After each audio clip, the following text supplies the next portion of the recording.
interested in buying a home, if you're thinking about upsizing, downsizing, or maybe you're a first-time home buyer, we can help you out with all the information you need to get a new home. Now we have Conrad J. Klinghammer, a real estate agent at Berkshire Hathaway Home Services Premier Properties, here to tell us 3 simple ways to purchase a home. So thank you for being here with us. Thanks for having me. And I want to start with the #1 question: who can even afford to buy a home? It seems like that now. You know, home prices have been on the rise since 2009, but with all the financing options out there, you'd really be surprised how much and who can afford a home. I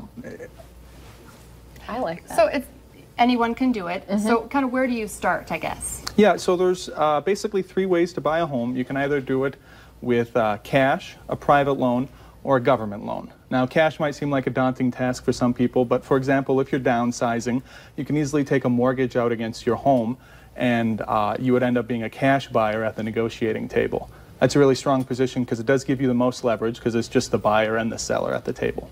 What if you don't have enough resources, you don't have enough to be the cash buyer? What are your other options? Yeah, you know, and it's not easy to save these days. I've seen some surveys that show that, you know, half of Americans have less than $1,000 of savings in their account.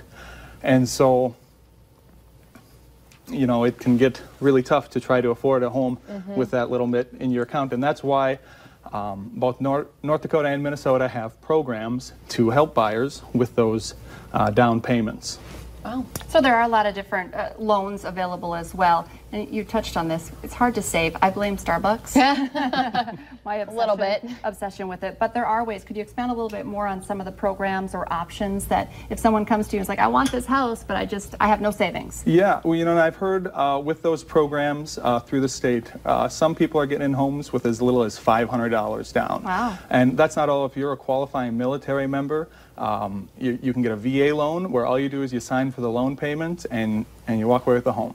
And if you are looking to get something maybe in the rural area just outside of Fargo or Moorhead, you can do that as well through the USDA or rural loans. Should people consider that a little bit more than they do? Sometimes you get very focused on Fargo, but there are some great options just outside of town. Yep, there sure are.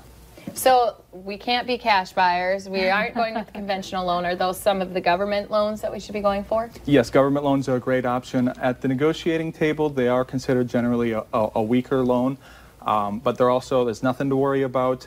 They're very common. A lot of people who can still qualify for conventional loans still opt to go for like the FHA because you need so much less down and the interest rates are extraordinarily competitive. Wow. And can people ask you, I mean, you can talk to your banker as well, but can they ask you as well if they're kind of confused as to where to get started? Yeah, a realtor's job is to not just to open doors and show houses, but also to help, you know, with the whole process. So, you know, talking to your realtor, asking them, you know, where can I start, what should I do, they can definitely help with that whole process. You told us, too, before the show started that things have been heating up, so if people want to get into a new home, how can they reach out to you? Yeah, well, my name's Conrad J. Klinghammer. You can find me on Facebook at facebook.com/Conrad Fargo, and my website is conradfargo.com.